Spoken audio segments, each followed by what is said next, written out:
In a small, quiet town, there lived a man named Oliver. He was a collector, not of coins, stamps, or antiques, but of regrets. Oliver kept them neatly stored in his mind, replaying moments he wished he could change, words left unsaid, opportunities missed, relationships broken.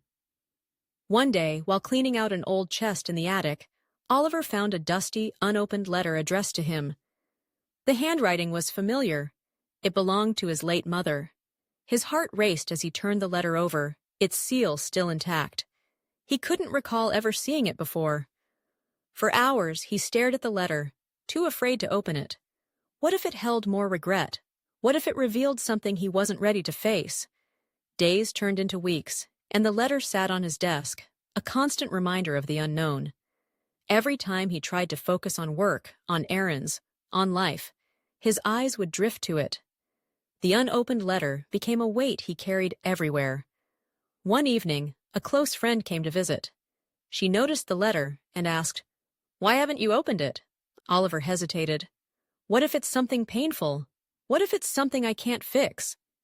His friend smiled softly. "But what if it's not?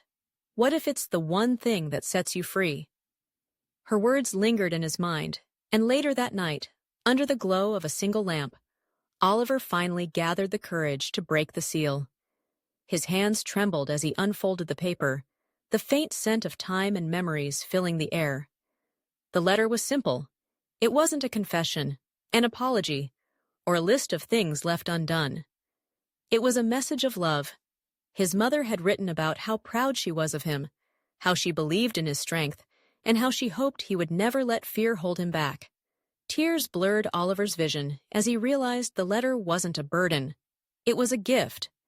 It reminded him that the weight he carried all these years wasn't from the mistakes he'd made, but from the fear of confronting them. The next day, Oliver went to the town square and stood before a group of people he had wronged, people he had distanced himself from out of shame.